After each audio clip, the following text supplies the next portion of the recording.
한 수도사가 외진 곳에서 100일 작정 기도를 하고 있었습니다. 사탄이 그의 기도하는 것을 보고 자기 졸개들을 시켜가지고 그의 작정 기도를 방해하려고 온갖 방법을 시도하다가 실패하자 마침내 이 인간에게 가장 약한 식욕과 성욕으로 시험을 했습니다. 하지만 그 수도사는 여전히 넘어가지 않았습니다. 그러자 대장 사탄이 직접 나섰습니다. 사탄은 그의 친구로 위장하고 그를 찾아갔습니다. 그리고 몇 마디 말을 했는데 수도사는 벌컥 화를 내며 보따리를 싸고 그곳을 떠나버렸습니다. 후에 사탄의 졸개들이 대장님 도대체 무슨 말을 했는데 그 수도사가 금세 수도원으로 돌아갔습니까?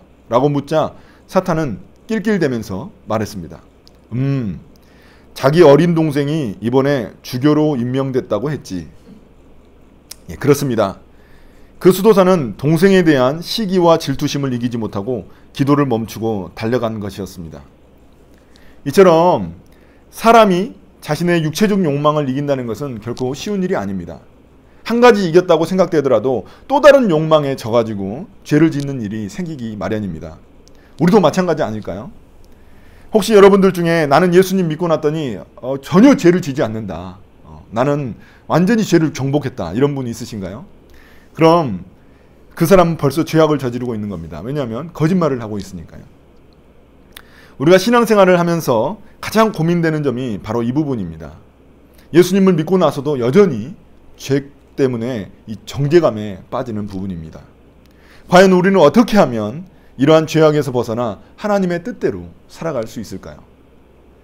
먼저 오늘 본문에 나오는 갈라디아 교회 성도들의 삶을 살펴보도록 하겠습니다. 그들 역시 바울에게서 복음을 들었지만 삶에 있어서 여러 가지 죄악들이 여전히 드러나고 있었습니다. 19절을 보십시오. 음행, 더러움, 방탕, 우상숭배, 마술, 원수매점, 다툼, 시기, 분쟁, 분냄, 분쟁, 분열, 파당과 질투와 술취함과 흥청망청 먹고 마시는 노름 등등. 이런 수많은 죄악을, 이게 15가지입니다. 여러분 안 세보셨지만 세보면 15가지입니다. 이걸 좀 분류하자면 음행, 더러움, 방탕은 성적인 죄와 관련되어 있습니다. 우상숭배, 마술은 종교적인 죄와 관련되어 있는 거죠. 원수매점, 다툼, 시기, 분냄, 분쟁, 분열, 파당, 질투는 모두 관계적인 죄와 관련되어 있습니다. 이 관계적인 죄가 제일 많이 표현되어 있는 것을 보면은 아마도 갈라디아 교회 안에서 자주 다툼이 일어났던 것 같습니다. 마지막으로 술 취함, 흥청망청 먹고 마시는 노름은 무절제한 생활과 그 생활의 죄와 관련되어 있습니다. 바울은 이게 다가 아니라고 말하면서 대략 이 정도만 소개했다고 말하고 있습니다. 여러분 어떻습니까? 이걸 보면은 거의 예수님을 믿는 사람들인가, 이 사람들이 도대체 복음을 듣긴 들은 사람들인가 할 정도의 그런 죄들을 저지르고 있다는 것을 알 수 있습니다. 그럼 도대체 갈라디아 교회 성도들은 어쩌다가 이 지경에 이르게 됐을까요? 그 이유는 그들이 복음을 오해했기 때문에 그렇습니다. 복음이란 영어로 굿뉴스입니다. 굿뉴스. 메시아 예수께서 우리를 구원하셨다는 것입니다. 그럼 구원이란 무엇일까요? 구원이란 우리가 죄의 종으로 살다가 이제는 예수 그리스도의 십자가 은혜로 하나님의 자녀가 되었다는 것입니다. 하나님과 끊어졌던 관계가 예수 그리스도로 말미암아 다시금 이어지게 되었다는 것입니다. 그리고 우리가 하나님의 자녀가 되었다는 것입니다. 근데 우리가 하나님의 자녀가 되면 끝인가요?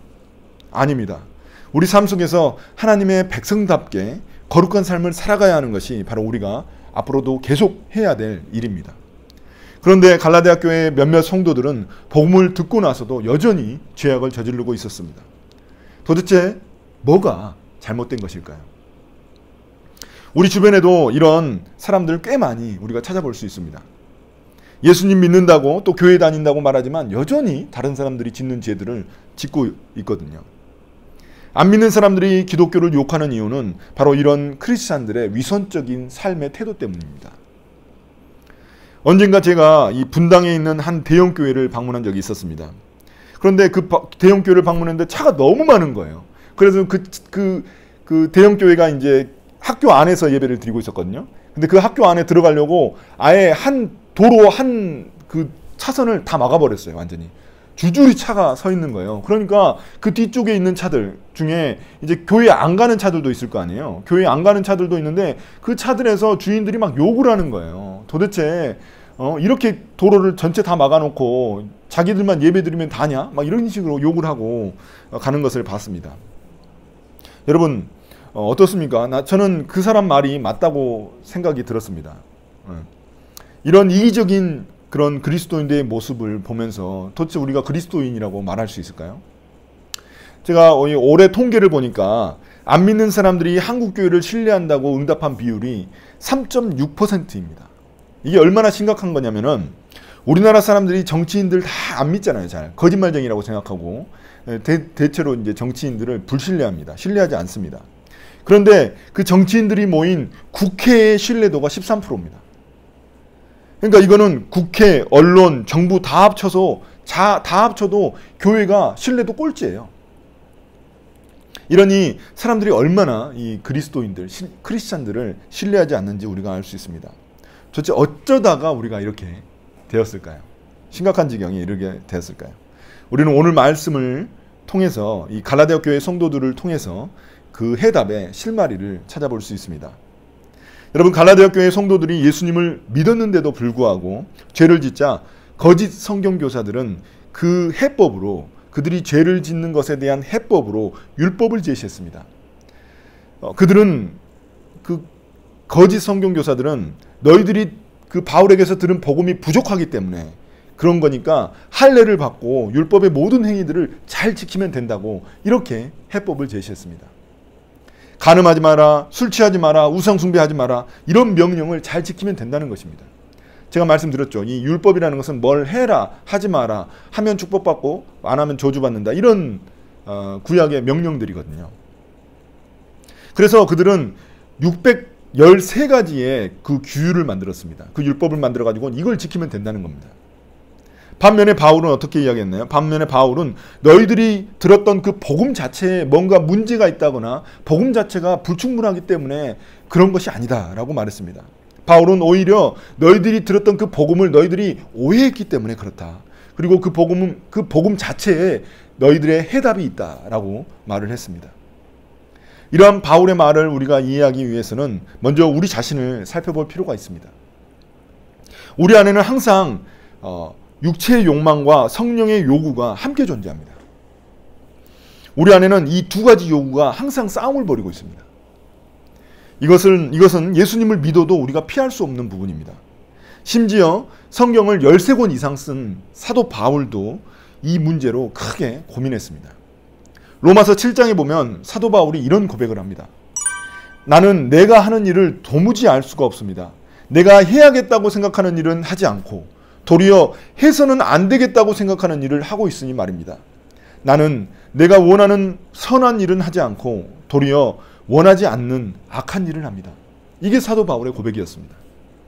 이게 지금 우리가 죄를 지으면서 갖고 있는 그런 갈등과도 똑같은 것입니다. 여러분도 그렇지 않습니까? 내가 원하는 거 이게 하면 안 된다는 거 알아. 그렇지만 그럼에도 불구하고 또 죄를 짓고 있는 내 자신을 발견하는 게 우리들 아닙니까? 그러니까 사도 바울과 동일한 그런 갈등을 우리도 겪고 있는 것이죠. 이게 우리의 연약한 모습입니다. 이처럼 우리 안에 육체적 욕망이 예수님을 믿고 나서도 여전히 꿈틀대고 있다는 사실을 우리는 인정해야만 합니다. 아무리 예수님을 잘 믿을지라도 기본적인 인간들의 욕망을 완전히 죽이는 것은 불가능한 일입니다. 그러나 그 욕망이 우리의 행동으로 나타나지 않게 통제할 수는 있습니다. 그래서 위대한 종교개혁자였던 마틴 루터는 이런 말을 했습니다. 새가 머리 위로 지나가게 하는 것을 막을 수는 없습니다. 그러나 새가 우리 머리 위에 둥지를 틀지 않게 할 수는 있습니다. 이 말은 어떤 의미냐면 이 나쁜 생각이 나는 거 이건 어쩔 수 없습니다. 우리 마음에 우리가 육체를 입고 있기 때문에 우리의 육체적 욕망으로 나쁜 생각이 드는 거 이건 어쩔 수 없습니다. 그러나 그 나쁜 생각이 죄를 짓게 하지 않게 할 수는 있다는 말입니다. 과연 우리는 어떻게 하면 우리의 육체적 욕망을 통제하고 성령의 요구대로 살아갈 수 있을까요? 첫 번째, 성령께서 인도해 주시는 대로 살아가면 됩니다. 16절입니다. 내가 또 말합니다. 여러분은 성령께서 인도하여 주시는 대로 살아가십시오. 그러면 육체의 욕망을 채우려 하지 않을 것입니다. 여러분은 어떻게 생각하십니까? 이 너무 뻔한 대답이라고 생각할지 모르겠습니다. 이렇게 살아가기 위해 우리에게는 두 가지가 필요합니다.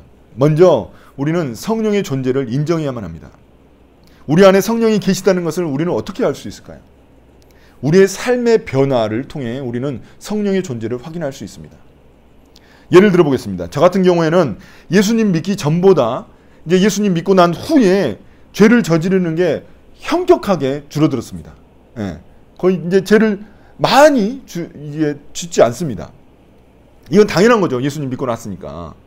그런데 이상한 점이 있습니다. 그건 뭐냐면 예수님 믿기 전에는 죄를 저질러도 죄책감이 별로 없었어요. 왜냐하면 나 같은 죄는 다른 사람들도 다 짓는 죄거든요. 그래서 별로 죄책감이 없었습니다. 그런데 예수님이 믿고 났는데 예수님 믿고 나서 죄가 훨씬 더 줄어들었단 말이에요. 그런데도 불구하고 죄책감은 더 커졌어요. 네. 다른 사람들도 짓는 죄고 또 누가 뭐라고 나한테 한 것도 아닌데 그런데도 불구하고 내 스스로가 더 큰 죄책감에 시달리게 됐다는 것입니다. 이것을 보면 내 안에서 뭔가 일하고 있다는 것을 우리가 확인할 수 있는 거예요. 이게 바로 성령이 하는 일입니다. 성령은 우리의 죄를 지적하고 우리가 올바른 길로 하나님의 뜻대로 갈 수 있도록 우리를 인도해 주십니다. 여러분 요한복음에 보면 성령을 한자어로 보혜사라고 부릅니다. 이것을 영어로 보자면 helper, counselor, 그 다음에 encourager 이렇게 이야기합니다. 영어 잘 아시죠? 그러니까 우리를 돕는 분이시고 counselor라는 것은 상담하는 분이시고 encourager라는 것은 우리를 격려하는 분이라는 거예요. 성령은 하나님의 영, 예수님의 영이라고 불리는 그런 삼위일체의 한 분이십니다. 하나님, 예수님, 성령님 이 세 분 중에 한 분이십니다. 우리가 복음을 믿을 때 그분은 우리 안에 계셔서 우리가 하나님의 뜻대로 살아갈 수 있도록 우리를 격려해 주시고 또 우리를 인도해 주시고 우리를 도와주시는 분이십니다. 이렇게 먼저 우리가 성령의 존재를 믿고 그 다음 우리가 해야 될 일은 성령을 의지하는 일입니다. 16절에서 성령께서 인도하여 주시는 대로 살아가십시오 라고 되어 있는데 여기서 살아가십시오라는 이 단어가 헬라어로 이 원어로 뭐라고 하냐면은 함께 걸어가다 라는 뜻을 가지고 있습니다. 함께 걸어가다. 여러분 보통 누구와 함께 걸어가고 계십니까?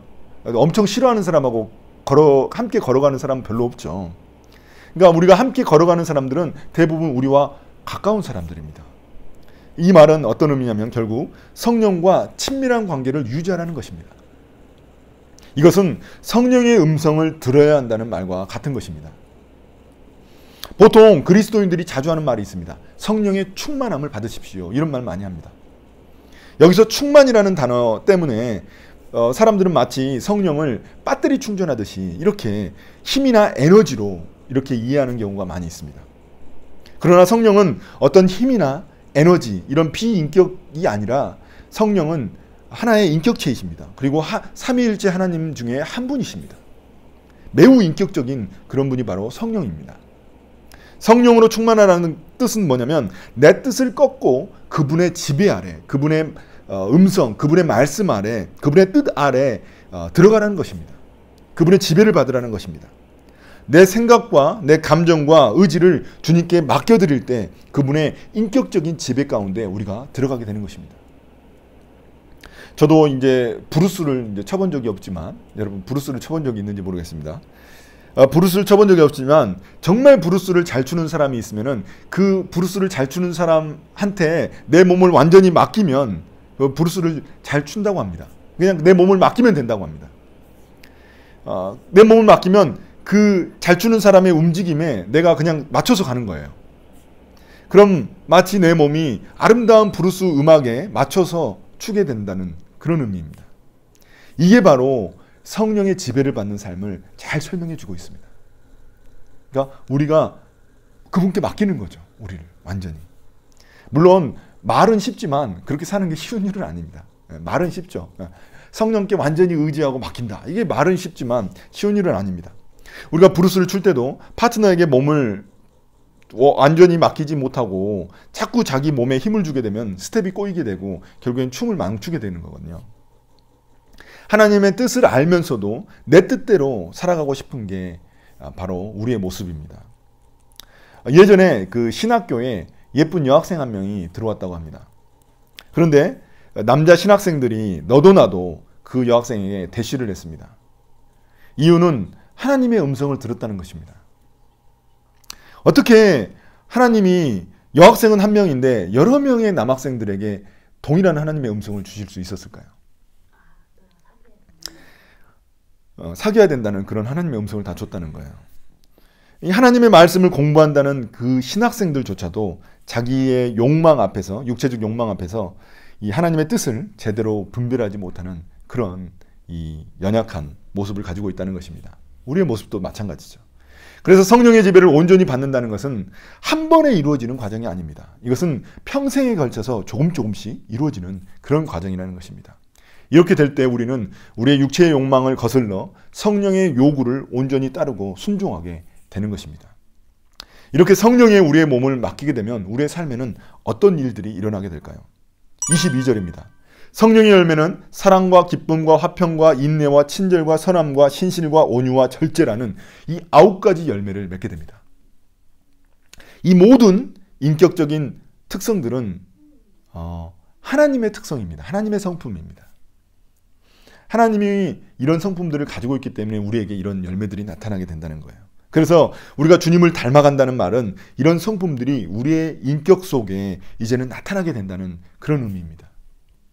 그런데 놀라운 사실은 이 문장을 원래 성경, 이 헬라어로 보면은 이 문장의 동사가 단수입니다. 단수. 여러분, 9가지를 이야기했기 때문에, 9가지 열매를 이야기했기 때문에 복수로 나타나야 문법적으로 정상이거든요.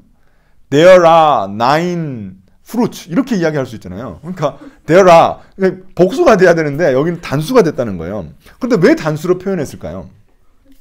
그것은 성령의 열매가 원래 한 가지라는 사실을 암시하고 있기 때문에 그렇습니다. 이 점이 우리에게는 매우 기쁜 소식입니다. 왜냐하면 우리가 9가지 열매를 다 맺어야 된다고 생각하면 얼마나 부담스럽습니까? 이거 뭐야? 사랑도 맺어야 되고 기쁨도 맺어야 되고 화평도 맺어야 되고 인내도 맺어야 되고 친절도 선함도 신실도 온유도 절제도 너무 많잖아요. 이거 되게 부담스럽잖아요.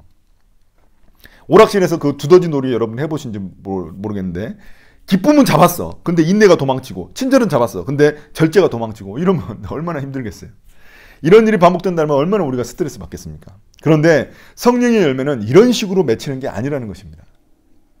우리가 성령을 의지하면서 살아가면 이런 열매는 자연스럽게 우리의 삶 속에서 맺히게 되는 것입니다. 이 모든 성품들이 서로 연결되어 있거든요. 뿌리는 하나인 겁니다. 뿌리는 하나고 뿌리는 하나인데 거기에 이제 다 연결되어 있다는 거예요. 여러분 고구마를 캐본 적이 있으신지 모르겠는데 고구마 캐면 고구마 뿌리 하나에 이 고구마가 주렁주렁 이렇게 달려 있습니다. 여러 가지가 연결돼서 달려 있는 것이죠. 그런 것처럼 이런 성품들도 다 연결되어 있다는 거예요. 이 성품들은 우리가 노력한다고 되는 것이 아니라 우리가 성령을 의지하며 살아가면 자연스럽게 열매를 맺게 되어 있다는 것입니다. 물론 어떤 열매는 크게 맺고 어떤 열매는 작게 맺어줄 수 있지만 이게 주렁주렁 다 연결되어 있어서 그 열매를 맺게 된다는 것입니다. 여러분 어떻습니까? 우리의 삶에는 이런 성령의 열매들이 맺히기 시작했습니까? 여러분 가운데 사랑이 있고 기쁨이 있고 화평이 있고 인내가 있고 친절이 있고 선함과 신실과 온유와 절제가 있으십니까? 만약에 여러분 가운데 그것이 있다면 여러분 속에서 성령이 일하고 계시다는 증거입니다. 마지막으로 다시 한 번 더 묻겠습니다. 과연 우리는 어떻게 하면 육체의 욕망을 통제하고 성령의 요구대로 살아갈 수 있을까요? 답은 우리가 우리의 힘으로는 우리의 육체적 욕망을 절제할 수 없다는 것입니다. 육체적 욕망은 정말 오락실 두더지 게임처럼 하나 잡으면 하나 또 튀어나오고 하나 잡으면 막 계속 튀어나오는 거예요. 도대체가 우리가 그걸 잡을 수가 없습니다. 그래서 갈라디아서에서는 율법이 결코 우리를 의롭게 할 수 없다고 말하고 있는 것입니다. 뭐뭐 해라, 뭐뭐 하지 마라 이렇게 정해놓는다고 해서 우리가 죄에서 벗어날 방법이 없다는 것입니다. 왜냐하면 우리는 그 율법을 행할 능력 자체가 없기 때문에 그렇습니다. 제가 예수님 믿은 지 얼마 되지 않았을 때 제가 자꾸 이제 밤늦게까지 텔레비전을 보게 된 거예요. 그래서 제가 텔레비전을 보기 않기 위해서 결단을 했습니다. 그 결단은 뭐였냐면은 텔레비전 코드를 잘라버리는 거였어요. 그래서 텔레비전 코드를 잘라버렸습니다. 그러면 안 보게 될 줄 알았습니다. 그런데 일주일은 잘 안 봤어요. 근데 일주일이 지나고 나자 텔레비전을 너무 보고 싶은 거예요. 그래가지고 그 잘라진 그 코드를 보면서 이걸 어떻게 붙일까 엄청나게 고민을 했습니다.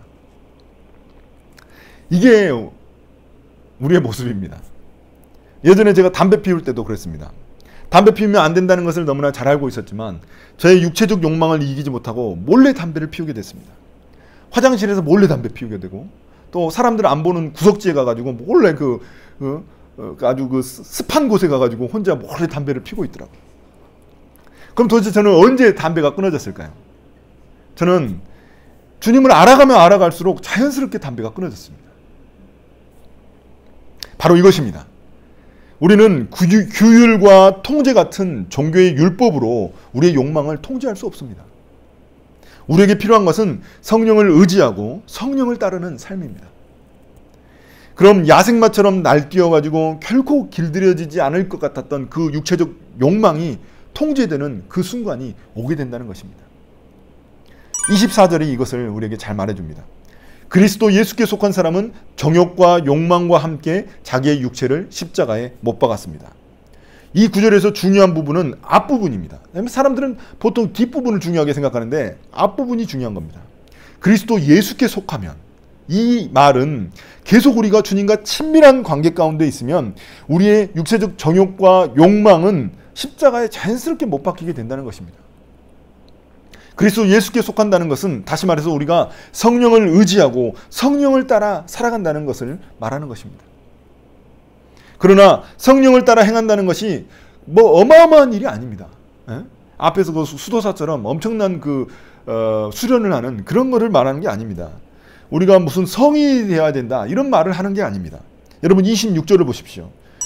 뭐라고 이야기합니까? 삶에서 잘난 체하거나 서로 노엽게 하거나 질투하거나 하지 말라는 것입니다. 이게 성령의 뜻대로 성령을 따라 살아간다는 것의 의미인 것입니다.